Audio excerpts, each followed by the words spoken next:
Good morning, everyone. Good morning, good evening, good afternoon. Welcome to this webinar, The New Normal of HCP Engagement, sponsored by Salesforce. So this webinar is going to talk to you about how you can reach and engage customers during COVID-19 and how to differentiate and avoid digital fatigue and provide value.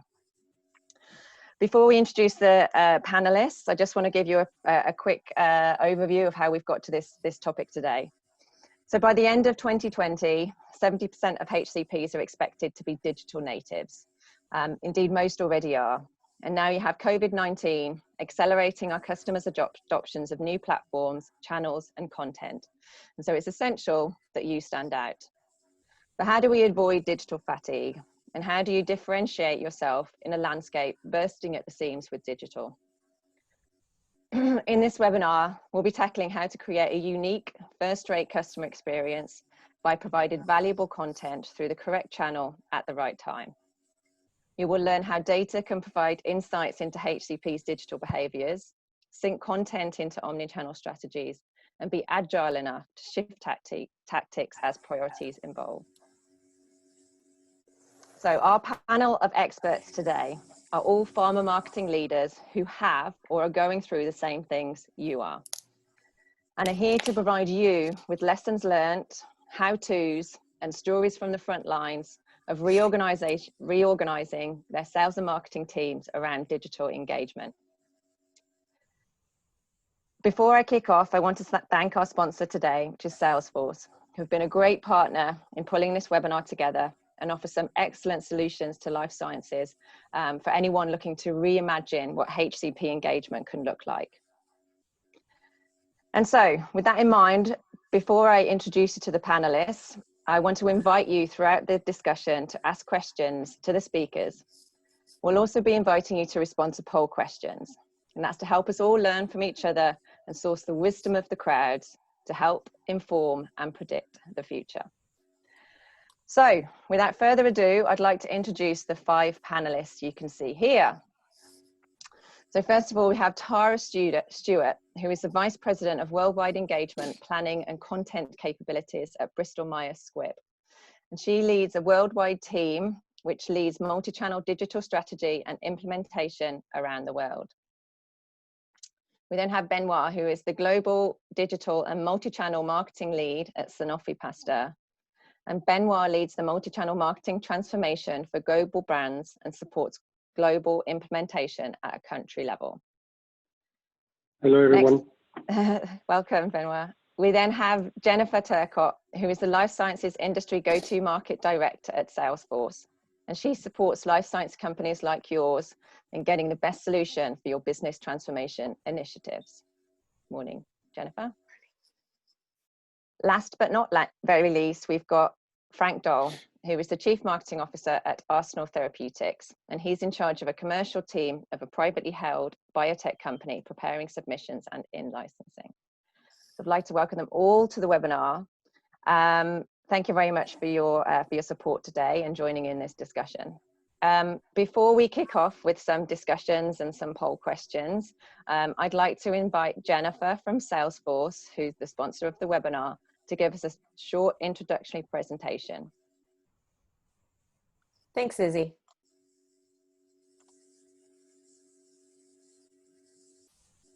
So thank you for joining us today. I know these are challenging times and you have a lot going on in your business. So I really thought it would be worth the time to step back and think about today's HCP engagement and how that's changed.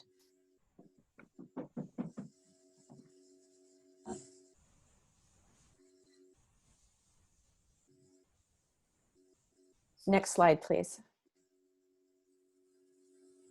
Every individual, every community, businesses, healthcare professionals, patients, everyone's been impacted. I just want to take a minute and thank everybody for what they do for helping patients worldwide.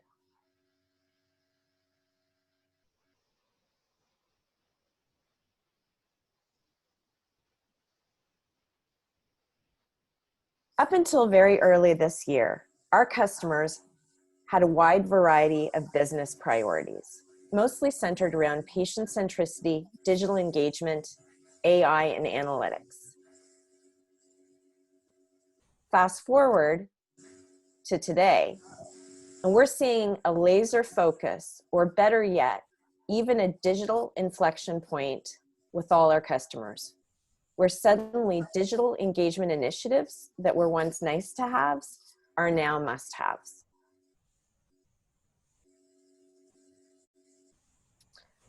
We're really seeing a common set of challenges across our customers. Obviously, health officials and companies are struggling to overcome a lot of false stories about remedies and other theories in social media as it relates to the coronavirus and certain drugs.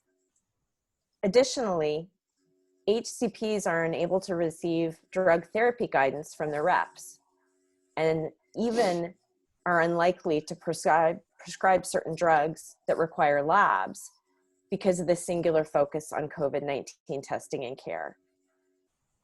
And we know that even automated knowledge articles and drug therapy best practices and FAQs might be hard to find and hard to access. So pharma companies are really looking at ways to improve the digital HCP engagement across all of their channels. Next slide, please. One thing we know is, listening to our leaders, we recognize they are under tremendous pressure to overhaul their organizational models and use technology to provide a differentiated digital-first customer engagement. And even those companies that have made digital investments, particularly in HCP and patient engagement, are looking for further guidance on how to best leverage the technology they have and to think further about the impact that this is going to have on their people and their process.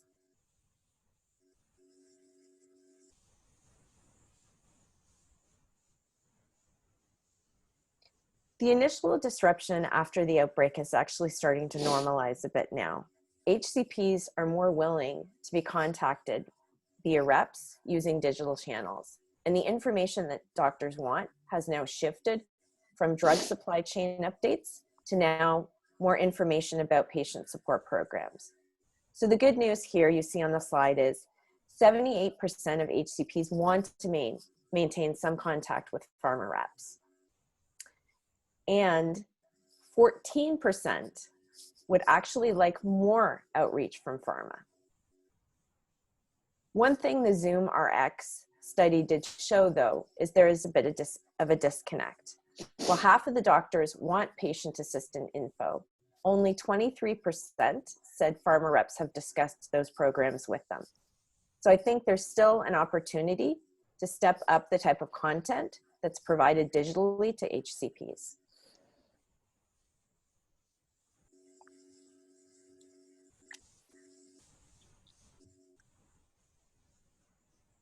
We're going to talk about this throughout the panel today. We recognize that most pharma companies have been on this digital journey for some time. But now, not only is it accelerated, but we're hearing of some new challenges.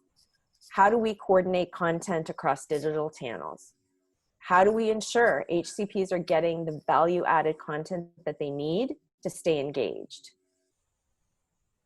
And while thinking about, at the same time, how organizationally do we move from a brand-centric view to more of a customer-centric view? That's a lot of coordination that needs to be done across people, process, and technology.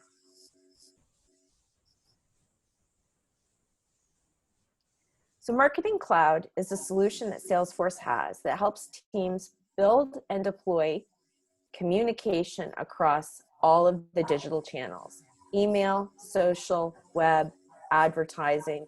It's all about creating highly relevant content for HCPs in the channel that they prefer when they prefer it. Next slide. Even more, it's about building, oh, this is I didn't realize it, Matt, this slide builds to a journey. Even more, it's building one-on-one journeys that enable HCP engagement at scale so that sales teams can inform, react, and support and give support in real time. Marketers have a unique opportunity to turn trusted HCP relationships into business value. And you can see here on this slide, what we're showing is a coordination between an HCP who's receiving emails and information through social channels via marketing, and then the field rep who's being made aware of this information that's being provided by the HCP. And when the HCP engages later on in the funnel at the right time, it's the time then for the rep to engage and follow up. This is the sort of thing that you can very easily do in Marketing Cloud. Moving on to the next slide. Finally, Marketing Cloud can be your system of record. It provides insight to marketers to create collaborative experiences across HCPs, across regions, and across brands. It provides AI insights to help marketers quickly identify actions that they can take to adjust and optimize their spend allocations, channel new targets, create new marketing campaigns, and test new messages and content. These in-flight ROI improvements and iterations can drive growth. Finally, a solution like this helps marketers be agile as they test and learn to do marketing across new channels and then change their messages in response to the marketing behavior. Finally, before we jump into the panel, I just want to take a minute to talk about how Salesforce can help. We have a number of programs, Salesforce Care and Work.com, all around helping you get your business running and getting your employees back to work. We also have a number of virtual events and web series to help you understand more about our HCP digital engagement solutions. And we have ebooks and research to support you as well. So with that, I'd like to turn it back to you, Izzy, so that we can get started into the panel. Thank you all for attending, and I'm looking forward to a super engaging conversation about HCP digital engagement and this inflection point that we're in. Excellent. Thank you very much, Jennifer. Appreciate that, providing some context around the discussion. So let's, we'll get stuck in. One of the things that we've been speaking about in our kind of calls beforehand is this idea that what we're doing now is nothing new, right? And this is actually just an acceleration of current activities of what most sales and marketing teams have been doing anyway. But what COVID has done has, as I suppose, provided an acceleration or a catalyst to some of these initiatives for various reasons. What's very clear is from all the companies that I speak to and having spoken to all of the panelists here is that we're not going back to normal. But in terms of what the normal looks like for different companies, or the new normal, if you want to call it that, is going to be different for every company. So I just want to kick off with a poll to the audience, just to get an understanding of where we're at from a customer engagement priority perspective. So let me just launch this first poll. Okay. So the attendees now should see a poll which says, what is your current customer engagement priority right now? So the first one is, are you doing some quick fixes that can be implemented to fill the gap of in-person interactions? Are you using this time to kick off a multi-year omnichannel engagement strategy, perhaps one that you held off because you didn't want to disrupt the sales force? Or are you using this as a time to accelerate the multi-year omnichannel engagement strategy that you've already kicked off? I'm going to leave that open for the attendees to answer. The results are still coming in. Before I actually go into the panelists, I wanted to let everyone know that this is actually our biggest webinar ever. We've had over 3,000 people sign up, which is fantastic. So yeah, no pressure for anyone on the call right now. But let's just start. So I want to talk to each of you. So Benoit, can you give me kind of where you're at? What are your priorities, and how has COVID kind of shifted the priorities, customer engagement priorities that you're seeing at your organization? Yeah, thank you, Izzy. Can you hear me well? Just checking the sound. Yep. Yeah, thank you. Well, yeah, it's a great question, because for us, the lesson for me, and I think as an industry, pharma industry, the COVID situation, the lesson is that necessity is the mother of invention. We've seen an impact on our way to do business. For the first time ever, I think access to our customers has been restricted at global scale and is still restricted in some countries, and at global scale, not in one or two countries, but really at global scale. And this has or still has an impact on the mindset of business managers, being head of sales or general managers. We can see that really clearly. And there is a tension within the pharma industry that comes from the CEO vision and long-term transformation, want to go digital, and the business managers who have to do the numbers on the short term.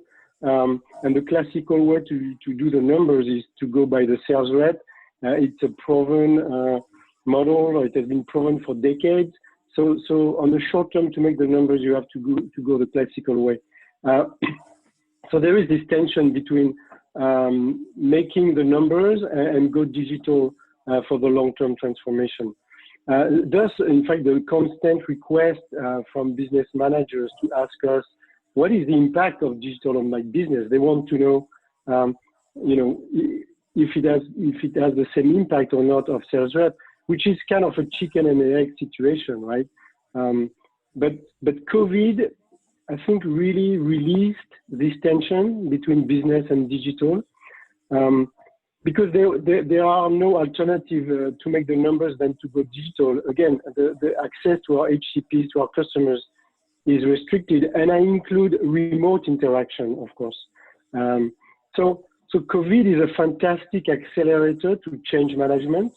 And what I see, the new normal for us as an industry is really to continue to accelerate this omni-channel adoption, not because our customers have changed, but really because the internal mindset has changed.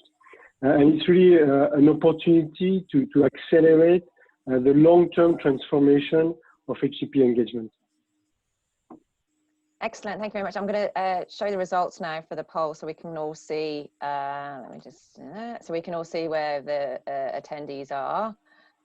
So it's pretty much a third, right? Most people are doing quick fixes, or the biggest third, and then the rest are either kicking off something that they were going to do previously or accelerating what they're doing currently.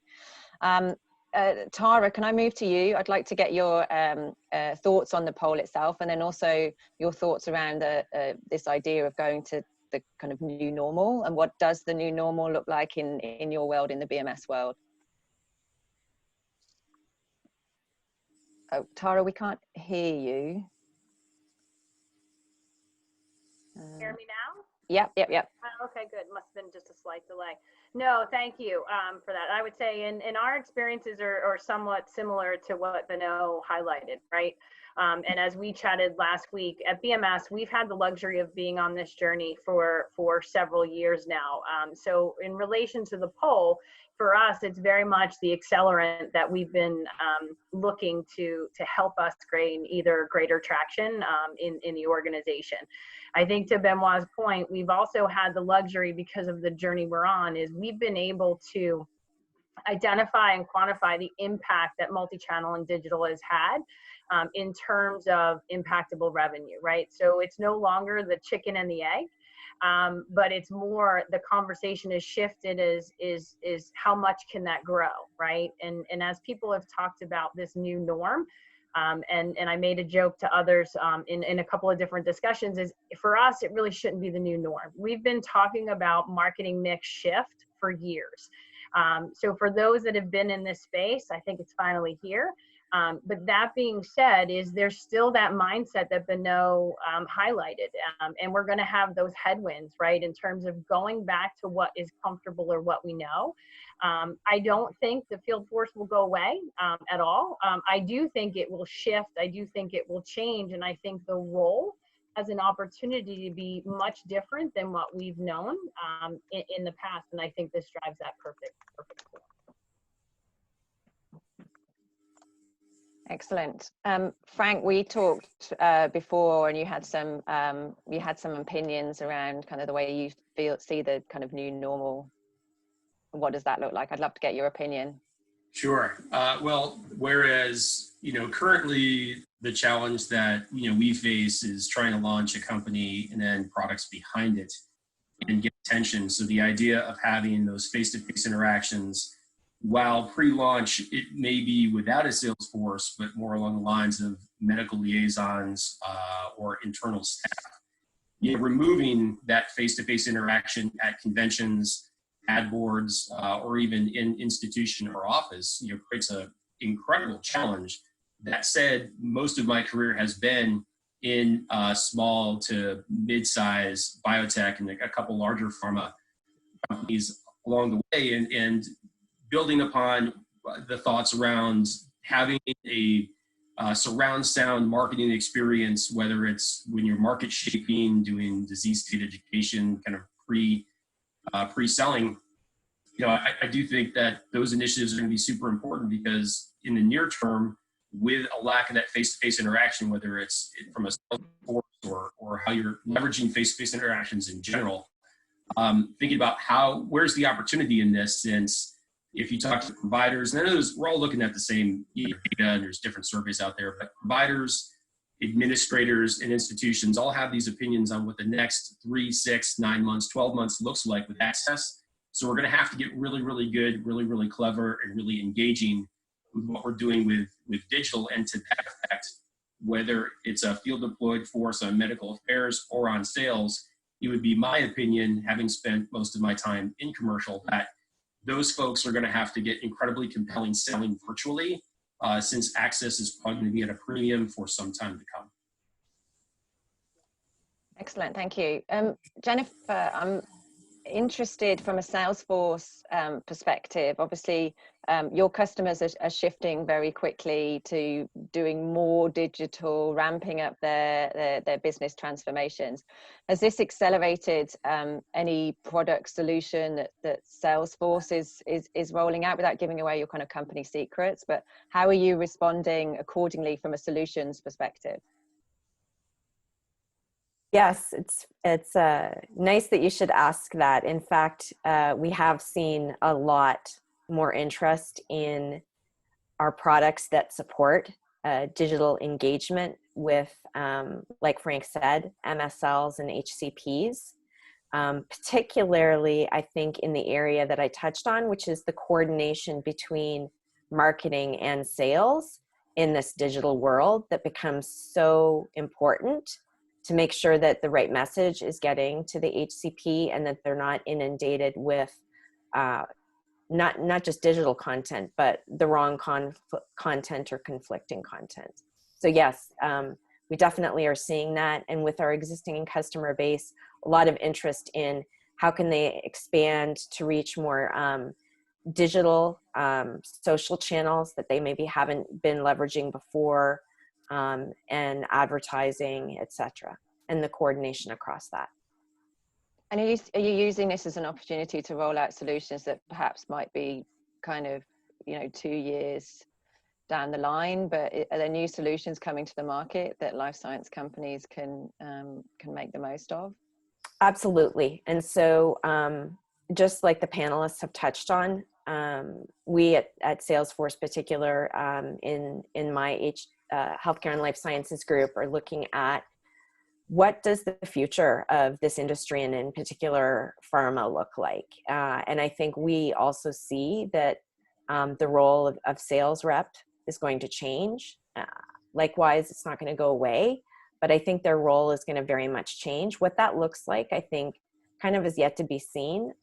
We had already begun to see some changes across a lot of our customers in terms of how they were thinking their commercial organization, and sort of how they were doing field rep territory alignment and the like, to streamline the touch points with HCPs, to make sure that there weren't 35 different reps calling across 35 different brands on one HCP. We were already starting to see that.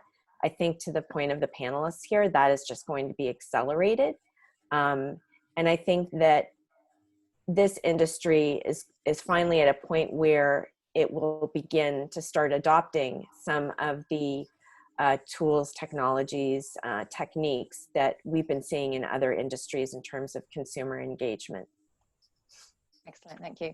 I'm going to turn to some questions from the audience already, which is not surprising. There's quite a lot actually. I think this is an interesting one here from Louise Hope, which is how do we ensure that the whole organization is on board with moving forward in digital development / engagement, from sales rep to board members who all have different considerations. I think what we've been talking about previously is this idea that there has been a mindset shift, right? And so that there is less of a gap between those people and those different considerations. I'd like to get your opinion, panelists' opinion on that. Like, is that gap becoming smaller? Is there still an issue? And how do we move forward quicker?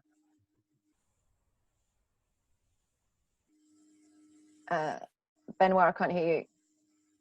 Sorry, I was my mic was on mute. No, this is a great question. How do we ensure? I think it's a classical management question. Really, the real driver is really to have executive at the board member and the CEO level to really drive this, really put some budget on it, because there is some fundamental investments to do in technology, in change management, in content development, and you need to have this investment before it can bear fruit. So this is a very strong driving force. And then aligning, I think Tara mentioned that yes, we are seeing some return on investment data already from the current omni-channel campaign. So that we have numbers. So sharing the numbers with our business managers, sales director, general managers, just showing them the numbers, and then the beauty of digital is also to be able to do a test and learn. So once we have the fundamentals in place, we do the test and learn, we look at the data, and then we can move forward. Excellent, thank you. There's actually several questions which I want to get to now, which is all around face-to-face Salesforce.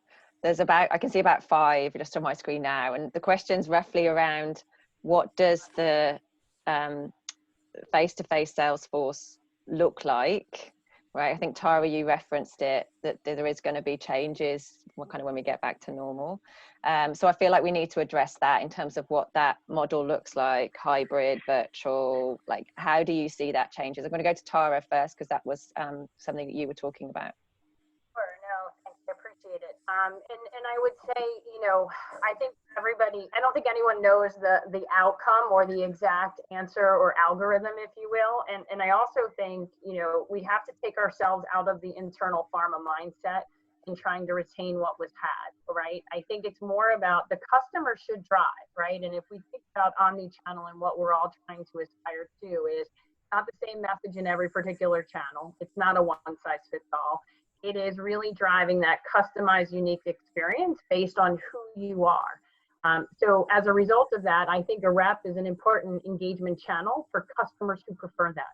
And I use prefer loosely because as we've all seen through the data points and touch points for years, no one engages in only one channel, right? So going back to the example of what people talked about earlier, I think understanding customer preference and behavioral data, which are 2 different things, and the relevancy in driving that engagement is where value will be had. So I think for whomever cracks that particular nut, I don't think it's a one-size-fits-all. I don't think every pharma engagement will look the same from company A to company B to company C if we are truly focused on that external HCP and what's right for them. Just my particular view.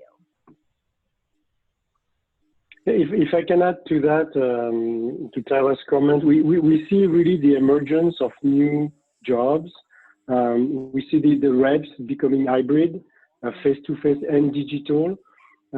We see also some perception or even tension looking at what is the role of the rep. Is he orchestrator or is he a channel? So how to mix and to have the best channel mix. So there are this tension and this new position between the brands and the customer, like customer marketing or customer engagement positions. And Frank, you're in a relatively unique position, I assume, given that it's like a new team, you can really start this out as however you want it to look, right? So how do you see this for your particular organization? Well, I think that, we have to think about if we have folks that are going to be field facing, and whether that's face-to-face direct interaction or more virtually through a webcam and a screen, I would beg that there is a skill set of being effective in the presentation, but also in the relationship building. I think it's both. When we appreciate great field-based folks in medical affairs and sales, those people know how to create trust, build relationships, and the best of the best have customers that would say, I would listen to them because they've got credibility with any product that they brought to me. I would stop and have consideration because they're just that amazing.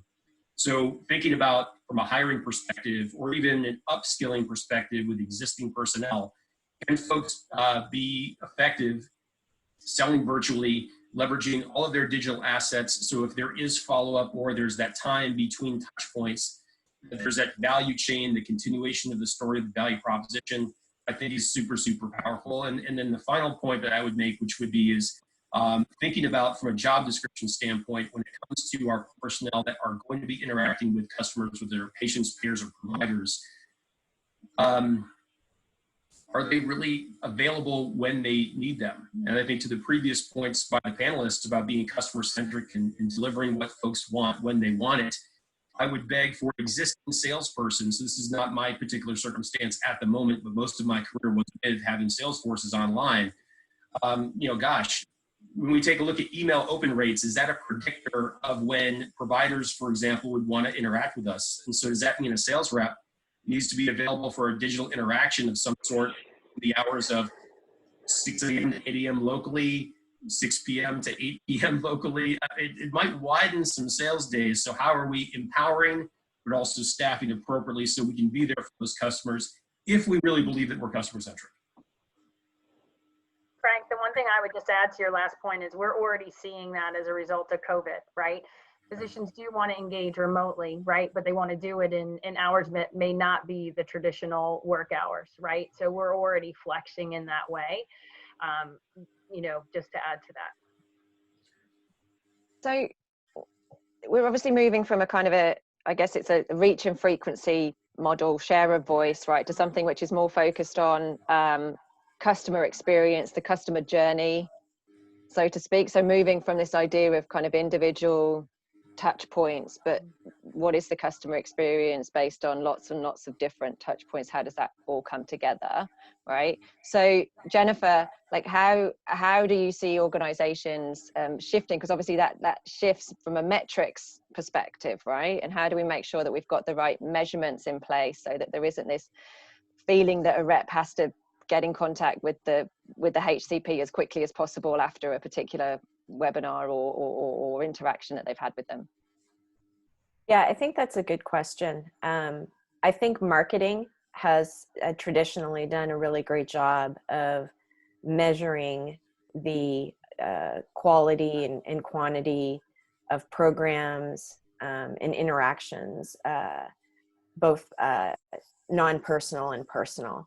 And I think that today, this is just accelerating the need to delve even further into making sure that you have access to both the data around marketing engagement, as well as the data that reps are doing around digital engagement, and having a mechanism through which you can measure the value of the interactions. Is the content what they need? Is it when they need it? Etc. And having purpose-built tools for marketing analytics to measure basically not only that quantitative, but also qualitative. Are you getting a return on investment, like Tara said? And then integrating that with the sales rep interaction so that you have a holistic view from an analytics perspective, being able to predict what kind of content is going to work best and get that into the channel more quickly, to be able to pivot quickly, maybe alert a rep around or a sales manager around a region that for some reason is slow to adopt, and look at strategies to basically improve that. So we have all kinds of solutions around analytics specific to marketing, and then predictive analytics and AI with Einstein, where you can bring all that data together and get those real-time insights to really react to the business in the way that you need to. I'd like anyone else to comment on the metric. Thank you very much, Jennifer. Anyone else comment on the metric side of things, how they've been managing that? Yeah, I think Jennifer's comment is critical because the customer 360 is really the goal of omnichannel and accumulating all those data. I concur with Tara. One size doesn't fit all. We all want to go to the ultimate personalized experience for our customers, and it varies. There are many dimensions. It varies if a product is in launch phase or is in flat growth. It also varies by specialties and also just personal preference from our customers. So then, as we accumulate the data, not just the metrics to look at the metric is really about the performance of the marketing campaign, but we want to go even beyond to look at the data to really be able to know what will be a real personalized experience, an impactful experience for our customers that has an impact on the business. Anyone else want to comment on that, Frank or Tara? I would just add, data and analytics has been a really big part of our journey as we've built up, the multi-channel capabilities and the engagement of driving optimized or plans based in evidence. The partnership with our BI&A teams has become critical, right? That's the way that you drive that. And early on, we did some very simple things, which I'm sure many on this call have taken advantage of or applied, but really looked at cadence and sequencing. And although that may seem very simplistic, we had some brands that were doing hundreds of different versions or sequencing just because of the nature of the way those campaigns were being executed. As we actually really looked and dug into what we actually found in partnership is that there were a couple of those sequences, if you will, and cadence of messaging based on where the individual was on the journey that really mattered. And you can continue to build on top of that, right? And then it also allows you to build in where you may have gaps from a messaging or content perspective. If I were to add one thing to the brilliant comments that were already made, it would simply be that I do feel when it comes to a metrics standpoint that I think in particular, maybe some senior executives out there need to just accept the fact that when you have dynamic campaigns, there aren't necessarily going to be simple metrics. And that if you've got a goal in mind with a particular asset, say that's an email or a website, and if it really solves the problem, what are the metrics that would perhaps allude to that in some way? Without doing an ATU or market research, but you're launching more than one missile at a time, to use a war analogy. Forgive those that are offended by that, but we've got a big effort with a lot of different tactics, and we're going to have a lot of different metrics associated with that. So while we may want to simplify those for the brand team meeting or the board meeting, in the reality, I think when you look at the different tactics, you may need certain metrics to help you figure out, is that truly accomplishing the goal? And there's no big win. It's a lot of small wins to win the big battle. Excellent, thank you. I feel like we could probably have a whole webinar on metrics, right, in terms of what needs to be measured and the data, and maybe that's for another time. But I want to move on to something else now. Again, it's coming up in the questions. It's around differentiation, right? And how do we, if all of these pharma companies, all of you here on the call, everyone all the 3,000 people are now switching to all kind of virtual digital engagements. How do we make sure that we're differentiating? And do we feel that there is going to be this digital fatigue amongst HCPs right now? So I'm going to open another poll, which is basically asking that question. So it's, do you think your customers are experiencing digital fatigue? So the first one is yes, too much digital, too much valueless content. No, we provide high value content in the ways they want. No, but we are always anticipating it being an issue. What's digital fatigue? So while that's running, I thought we'd talk about this. The previous calls, Frank, you so the question I think is like, what role do we have as a pharmaceutical company from a content perspective? How do we deliver the valuable content to our customers? So you had some discussions or some ideas around the role that pharma should take and what pharma should be to our customers. Yeah, so I mean, everyone's in a different spot, and I just want to pay respect to all the different folks out there that have different brands that have very different market goals. And I think that one needs to accept that if someone's got more of a legacy brand that is in a traditional sales environment, more information only, or some resources that may not necessarily have customers celebrating, oh, thank you, I've got samples, that changes my day. How do we create content that's relative to that brand that's still creating value and trust? Because I do think that if you do have a brand that's not that sophisticated, it doesn't take a lot to figure out whether you use it. It's about share of voice.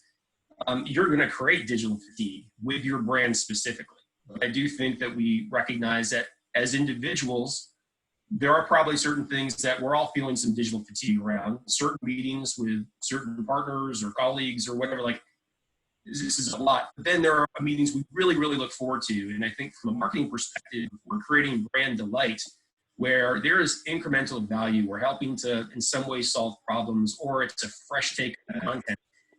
We've got a label. We can only deviate so far. Our value proposition needs to be entrenched. And, there's a lot of misses when it comes to some of our content. So how do we keep it fresh? How do we keep it engaging? But also create experiences that are going to fool us perhaps in market research. And something that we talked about on an earlier call with this particular group is I use this idea of, there's part of us from a marketing standpoint, we want to be Steve Jobs. Steve Jobs did not want to poll the marketplace to see if they'd want an iPod. They couldn't visualize that revolution in technology. But also kind of be the butler, which is if they want a sandwich at 1 a.m., you are there, you give them the sandwich. So how do we balance what folks want that they may tell us in market research that they want? So we listen to that, we acknowledge it, how can we deliver on that? But how can we also be innovative? Because I do believe both for in-market brands, but also from a launch perspective, which is what I'm thinking about, is this upending of our interactions of delivering our value proposition could create some new winners because of the lack of miles and time to get to people, to fly to customers, to do ad boards, to get everybody to the DFW hotel. I really do think that if we're innovative in that Steve Jobs, metaphor, if you will, we're going to have some brands that just absolutely take off because folks are super engaged because they're delivering incredible value, trust, and relevance. Thank you, Frank. I'm going to show the polling results now. So you can see there that most people are anticipating either it's already digital fatigue, or they're anticipating in the future for there being digital fatigue. So that's quite interesting. Now, Tara, I know that you've been working quite a lot in your organization around the content and the way that you're kind of positioning your organizations. Toby, can you expand on that a little bit in terms of what your vision is and some of the things that you're doing around content? And I think, it goes back to at least the heritage way that pharma has gone about communicating with customers, regardless of whether you're medical or commercial or other areas, is they've historically gone through and created a strong brand strategy and core messaging, right? Then they have created their tactical plans of where I'm going to distribute those core messages and execute and adjust accordingly as they learn. I think one of the big steps that we're challenging ourselves in starting to move out of is out of that tactical mindset. And that doesn't mean we're not going to have tactics, by the way, but really trying to, as the business aligns on brand strategy, is going much deeper into that customer and the segment associated designing that customer strategy or content strategy, if you will, in journey, as Jennifer was highlighting earlier, in the sequence and cadence relevant to you, right? That allows you to execute more quickly. That allows you to use data and insight to distribute content, right, to that individual based on where they are and when, and that is inclusive of content relative or distributed via a field colleague. So I think if you think about that omni-channel experience, or the way that's defined, one of the greatest ways we believe that you can accomplish that is you actually have to make the content much more nimble outside of the tactic, right? And you need to have that in a way that it can be adapted quickly where appropriate for the channel, for the customer, or whatnot. So that is a massive shift, and the way I've articulated it internally is really moving to what publishers have been doing for years, right? As you think about how you get your news every day, how you get NPR information or Reuters, right? Is the reason why they're able to do that is they've actually aligned around how they create, curate, and execute and distribute content, agnostic of where it's actually received, and have become much more of a distributor. Now, I know that sounds a little technical, if you will, because there's a lot of enablement that happens, but it really starts with those engagement plans. It starts with the technology as an enabler, right? It can't be the lead, because if you don't get the upfront parts right, it's hard to be agile and adjust, but you absolutely need that. And then the third bucket is really the data and insights that are required for you to continue to drive that optimization and feed the supply chain around the information that's most relevant. So that's the approach that we are taking. We are advancing in the US with the expectation that that scales around the world as well.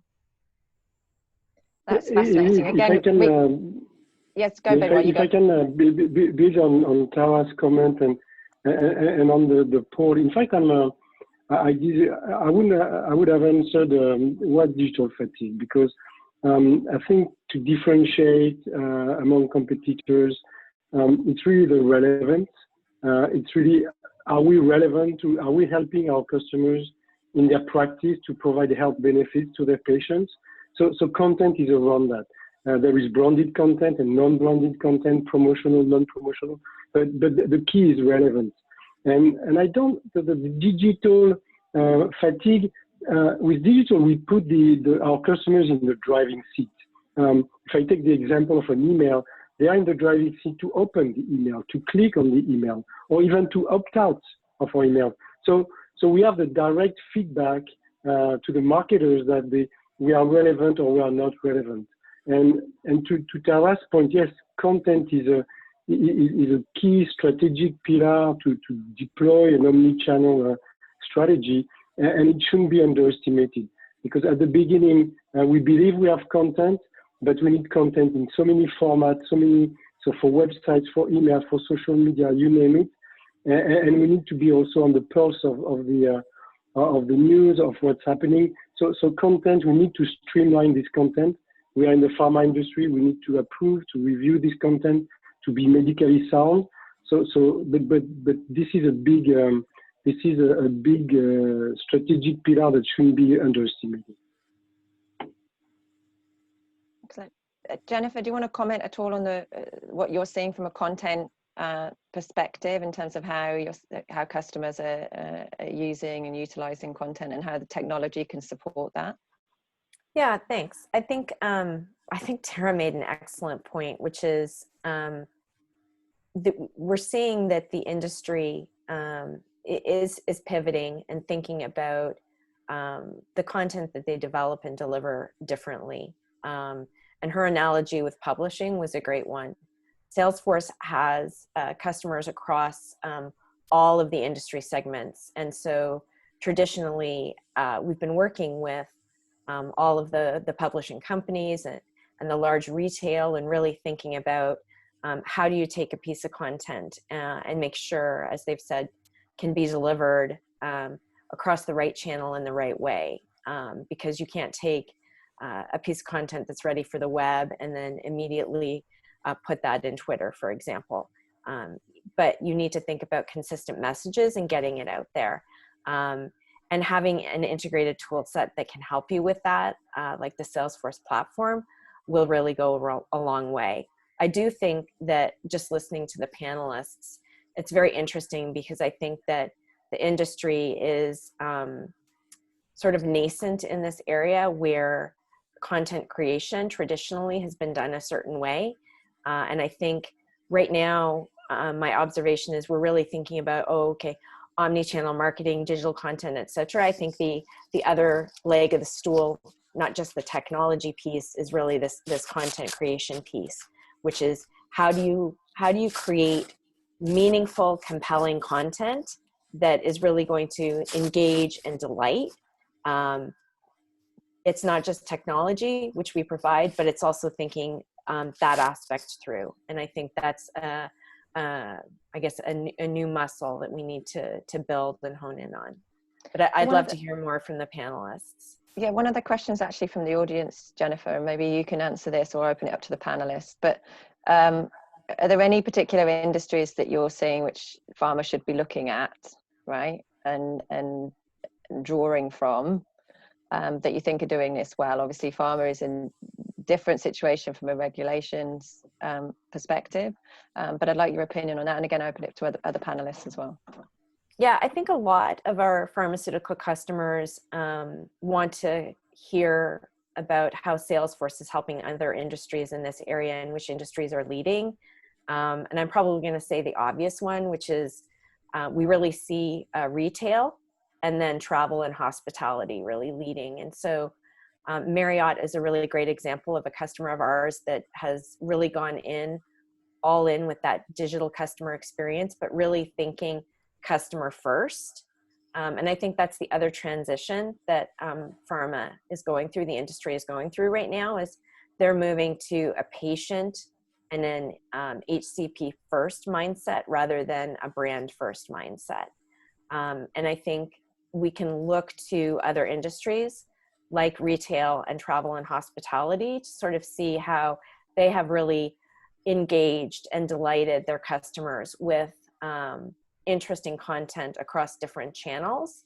And I think to Benoit's point, it's a good one, which is really the customer is in the driver's seat in terms of, to a certain degree, saying, okay, I've had enough content for now, and turning some channels off. So, but again, I would love to hear from my esteemed panelists because they really have more experience in this area. So Frank, you talked previously about this idea of moving to permission marketing, right? Which is something which other industries are, full throttle on. So do you want to just talk about that a little bit? I think the current situation does represent a huge opportunity for folks that want to be great biopharmaceutical marketers, because essentially with the content that we have, you're going to be able to do a lot of different things and check the engagement and what have you. And on the other side of that is a real danger for teams that aren't that sophisticated, being that I think we would all agree when we talk about digital communications, at least right now in May of 2020, I think unfortunately it's still like email is the focus, but hopefully we're getting to more sophisticated, immersive, video-based digital experiences for customers. That I would love for that to be the real focus of when we talk about digital engagement. Let's call it email for a second. Well, depending on where you are in the world, or even in the United States, people can opt out pretty quickly. And the metric that I think should scare the heck out of some brand teams is that the number of folks that are customers, whether they're patients, payers, or providers, that are just opting out like crazy when you're shoving your entire brand plan online. You're going to have to upskill pretty quick. So this idea of permission marketing, which works so well in so many other verticals where folks want to consume the content, I think is brilliant. That's number one.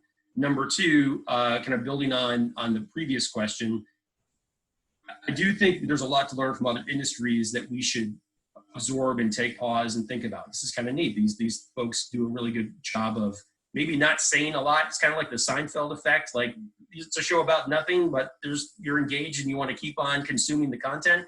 Well, if you've got this campaign where people they're intrigued, they want to continue to get value and perhaps edutainment, if that's too risky of saying, from our stuff. we also want to think about our customers are consuming content from other folks outside of pharma. We tend to be very pharma-centric. This is how we do it. We're regulated, we've got compliance. But if you're a provider, for example, you're getting solicitations in marketing campaigns from a lot of other different corners of the healthcare industry, whether it's medtech, nutraceuticals, you name it. They may not have the same regulation. Well, how is that delivering and delighting the customers where our providers, for example, are consuming that content? We should learn from that, not just go to like, what does a social media company do, or what does a high-tech company do? Like, take a look at the other folks that take up the mind space of our providers. I think that's a really big deal and worth considering.